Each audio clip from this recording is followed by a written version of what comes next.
If you hear any background noise, it's probably because of the fan that I have turned on in my very, very hot room during the summertime because I have no air conditioner. Hey everyone, welcome back to our channel. This is Judy here. Today my video will be featuring a very special guest, which is this little raccoon over here that has lost an eye because my dog bit it off. So now let's get into the actual video. I've been seeing a lot of these late night pillow talks videos made by other YouTubers, and I thought it's a pretty interesting vlog to make, so I decided to make a video like that as well. So the topic of my video is unfortunately not about my insecurity about the beauty standard, the societal expectations on women. It is actually a very common topic that most students like me, which is high school graduate, incoming freshman to a university, is currently experiencing, which is university's reopening plan in fall 2020 during the pandemic, featuring coronavirus. So today's video is going to be broken down into two sections. The first section is going to be talking about USC's fall reopening plan of 2020 and how all the changes in my freshman year has affected my mentality. In the second section of this video, I will be talking about my final decision with how I want to settle with my fall semester plan and what are the goods and what are the bads. With that said, let's get into the first section of the video, which is USC's fall reopening plans. For someone who really loves roller coaster, I must say this is one of the worst emotional roller coaster ride that I've ever experienced. In April, everyone has to go through this hassle of trying to find roommates and, suite mates and everything. And just when we thought we had everything figured out, coronavirus in the United States suddenly just exploded. So everyone was so worried, we were so scared during May that schools will be fully online, and we had a lot of concerns about that. However, in June, we thought we saw hope and joy for the next fall. This is because USC announced in early June that they are planning for a full on-campus, in-person operation. Yay! It was such an exciting day for all of us after waiting for a month on USC's jurisdiction and their fall opening plan. I remember there are so many messages sending across our group chats, a Facebook group. Everyone was so excited, and so was I. I was so thrilled to hear this message that I immediately started picturing my life in, the sunny Los Angeles, on the beautiful USC campus, learning the major I want, and everything. And joy didn't last for a really long time because coronavirus cases in California literally spiked up like this. And when you thought it stopped, it went up like this. And we have no idea if it's going to keep going or if it's going to go down. Really soon, USC sent out a message in early July, so a month later, saying that actually they strongly recommend every student to stay home and take full online course load. This is me sitting in a bushes of fire, smiling. The dog meme is just like, this is fine. This is so great. Like, this is fine. Like, that was me when I saw the message. As the coronavirus cases went up, my emotion went from the highest to the lowest. It's really hard to put it in words how I was feeling. In one way, I felt okay about it because I knew everyone else was going through the same thing. At the same time, I wasn't okay about it because I feel like I worked so hard throughout high school just for this moment of freshman experience to happen, and it didn't. There is no better word to describe my emotion than saying I'm very, very sad and disappointed. That's the simplest way to put it. Up till today, coronavirus cases hasn't really improved in LA, it has only got worse. Therefore, USC decides to continue to stick with their online education plan as their priority, although they also offer a mixture of hybrid classes. But those classes are mostly just labs or hands-on work that for me as a business student, I have nothing to do with. With that said, I cannot enter the United States because I do not have any in-person classes thanks to the new ICE policy. If you don't know what that ICE policy is, you might want to just search it up. It's all over the news right now. There was a really long rant about my university's fall reopening plan and my mentality and my lows and highs throughout the summer, all because of USC. Thank you very much, USC. We all love you. Fight on, Trojans. So now let's move on to the second section of my video, which is my final decision with my fall semester and how I feel about it, my mentality. I like to share this section of the video with everyone because I feel like a lot of incoming freshmen or first year students in North America will share similar emotions and experiences. So my final decision for fall I'm actually really scared to say the word final right now because I feel like anything can change at any moment. But my temporary final fall decision is to stay home in Vancouver. However, I was really lucky and my parents agreed to let me move out of my home to get more sense of independence by moving into an apartment. And of course, that means I'll be taking fully online courses for the fall. And now I just want to talk a little bit about the concerns and the excitements that I have about this future decision. Okay, so I decided to switch position because my lighting was not the best at where I filmed before, and now I'm just using my knees as a tripod. So it might be a little bit unstable, but that's what you get when you use human tripod. So let's first talk about the good things that I'm looking forward to by moving out of my home and into the apartment to live by myself. So obviously the first thing is the word independence that a lot of college students are looking forward to when they're freshmen entering universities. So I am no exception. So I am very excited about living by myself, even though I know there are gonna be a lot more difficulties. Like now I have to do all the chores by myself. I have to learn how to cook by myself. And maybe sometimes I have to go on multiple repeats on the same recipes over and over again because I only know how to make that many dishes. But I guess that's all part of the becoming independent, learning how to buy your own groceries, learning how to do your own laundry, clean your room, decorate your space. All of that I am sure is very exhausting, but at the same time very exciting to me. The second thing I am looking forward to is the idea of being able to relove and relive Vancouver as more of an independent young adult. I feel like when we're all kids, the relationship and the establishment that we have with the city that we live in, a lot of times are dependent on our parents, right? Our parents get to decide what classes we're going to take, what activities we're going to engage in, therefore deciding where we're going to be visiting in the city and where we're going to go and what side of the city are we going to be exposed to. So I feel like being more of an independent young adult, I will gain more of an ability to almost like relive the city of Vancouver and re-experience the city of Vancouver as someone who can make more choices on my own, and obviously hopefully getting more freedom by getting my driver's license so I can drive myself around more as well. Yeah, so let's hope that the driver's license thing work out. It will make my life so much easier, but driving is hard. Like I still struggle whenever I turn, so we have a long way to go. I'm just gonna quickly cut into a ramble about me talking about why it's important to form a relationship with the city that I live in, which is Vancouver.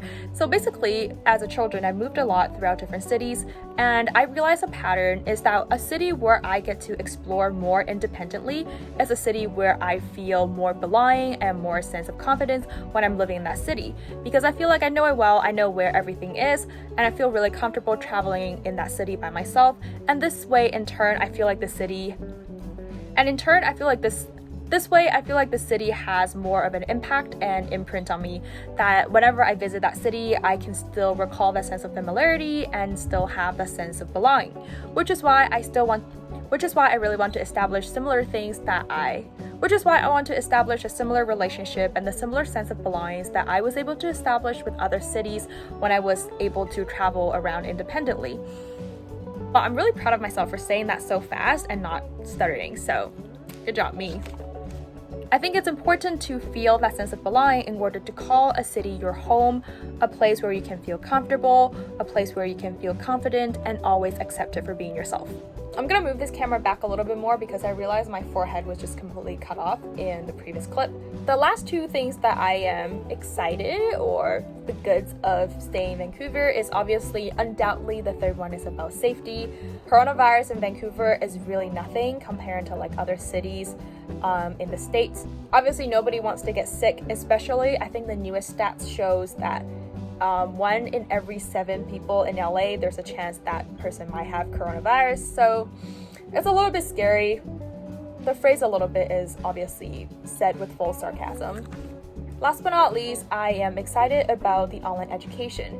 Even though I do have to admit, I feel like I really forced this upon myself to force myself to see online education as a positive thing, because I really can't see it as a positive thing, but I know I must look forward to it in order to have a positive fall experience. Well, I used positive like 3 or 4 times just right there. After my brain tried to force me to like and endorse online education, I had to come up with an explanation for why I might look forward to online education. And the only reason I could really think of is the unknown, right? I am the type of person who gets very excited about the unknown because I think it's a brand new experience, and regardless of what happens, it's going to be unique.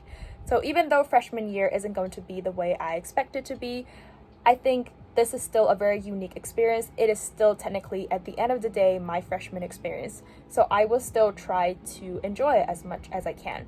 And online education is a big part of my freshman experience now.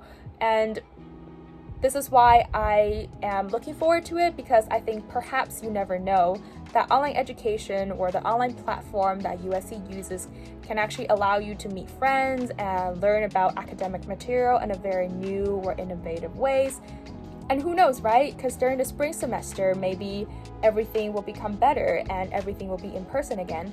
Then this makes it special because we're going to be the only class who gets to experience both online education and on-campus experience, which in that case, it would be a win-win situation. So let's really hope that spring semester gets better. Also, this is totally unrelated, but today I basically bought this like huge set of markers because I was going to make like a vision board with like a hope board, like basically hoping that spring semester is going to be fine and going to be in person. But enough with the bright side of staying at home, taking online education, because we all know that this situation sucks. So let's talk about the bad things, or the things that I am scared of or I feel anxious about. The first thing is, I feel like I might be inventing a new word here, which is the young adult crisis. The societal expectation, or the expectation that we all grow up with as teenagers or young adult, is that we're supposed to be super energetic, we're supposed to be outgoing, we're supposed to be always doing something new, we're always on the go to do something next. And this expectation has become a burden to me in quarantine, to be honest, because I feel like I'm not doing enough. I'm always staying at home every day, I sleep forever. I'm too energetic to sleep early at night because I feel like I've done nothing throughout the day, and I don't want the day to end like that. So instead I spend 2 hours or like 2 to 5 hours on YouTube like every night, depending on how I'm feeling. And by the time I sleep, sometimes I will be able to see the sunrise, and then I'll get really pissed at myself for staying up so late. So going back to the young adult crisis is that I'm having a crisis where I'm thinking that my life is being too static now. I feel like I'm wasting my time. So let's say the spring semester starts the earliest by January, and the quarantine started for us on March. So that really means I've been staying at home for almost a year doing absolutely nothing aside from maybe starting this YouTube channel and doing my online education at USC. I think this can be really scary for a lot of us because as teenagers, we expect our, year 17 to 19 to be the best years of our life, and we just wasted that one out of the 3 precious years that we have to be free, to have fun, to do something purposeful and productive without being too practical or realistic at the moment. To sum it up, this is why I am feeling very anxious about this situation, because I feel like I'm just wasting the best time of my life away by staying at home, sleeping, eating, occasionally walking my dog, seeing my friends, and that's it. Another thing that is making me feel scared is this sense of boredom. Because when quarantine first started, I remember how excited everyone was because everyone finally get the chance to take a break from, IB for us, or like just school in general for everyone. Everyone had their own plans. A lot of people started working out, started cooking, started seeing their friends. Everyone had a plan in the beginning of quarantine, and they did a lot of the things that they didn't get the chance to do when school was in place. But that did not last really long because soon enough, you just feel like you have outdone everything. And now I am bored. The sense of boredom itself is not that scary, but it's the side effect that boredom often creates, which is the feeling that sometimes when you're just lying on your bed in the morning, not wanting to wake up, or lying on the couch not wanting to stand up, you suddenly have this sense of feeling where you feel like nothing has a purpose or everything is meaningless all of a sudden. You don't know why you're living your life like this, and you don't know what you want to do next because it seems like nothing matters at this moment, and you have no purpose or you have no goal for your future. and that can be actually quite scary. Now, last but not least, I think this is a really big point that everyone can relate to, which is social anxiety. The whole atmosphere created by quarantine can be really just categorized in one term, which is a sense of disconnect. If you're introverted, you might feel a sense of disconnect with the world outside of your house because the only people you interact is your family. Before, regardless of how extroverted or introverted you are at least in school. So you always feel like you're in a social setting regardless of how many friends or how many hangouts you're having. But now with the whole quarantine in place, it's almost like you have to go out of your way to make friends. You have to go out of your way to start a conversation with someone online. You have to be really proactive and ask your friends if they wanted to hang out. Really, it's not as simple as just walking down the hallways, seeing them and saying hi to each other, asking how their day was. It's a lot more tougher and it's a lot more exhausting. The exhaustion isn't even the worst part, because the worst part is sometimes you might be wondering am I the only one who is lonely? Am I the only one who isn't making new friends at the university? Am I the only one who isn't as active on social media as everyone else?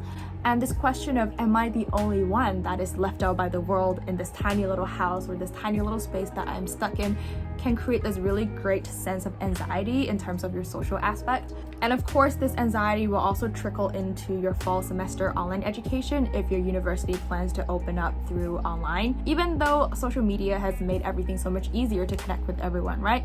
But it's still so much different than being able to physically talk to each other face to face or hang out or do an activity together. To be honest, there is no best piece of advice for everyone who is going through the same feeling of feeling lonely, feeling disconnected, feeling that social anxiety of being left out because you have not been trying hard enough to make friends through social media. Just keep in mind that everyone, or at least most of the people, are in the same boat as you are. They are just as panicked and they're just as clueless as what they can do to make things better.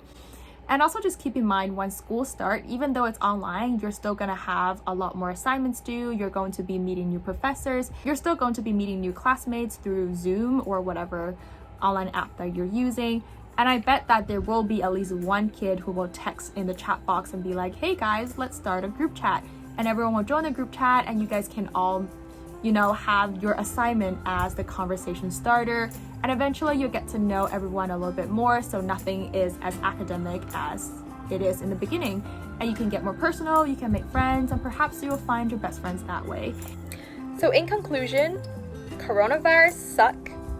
Universities' fall reopening plan 2020 also suck because they're vague, they're confusing, and they're nothing like what you have dreamed for your freshman experience. And also just keep in mind, regardless of what happens, this is the freshman year, so it will be unique and it will be part of our, lifelong memories. This is why I will still try my best to cherish my freshman experience regardless of how it turns out. With that said, I just have to wish the best of luck to all of you. I hope everyone stays safe and try to stay happy as you can. And I will try to post another video about how I got to USC and sharing my USC essay tips and prompts and everything like that. Alright, good night!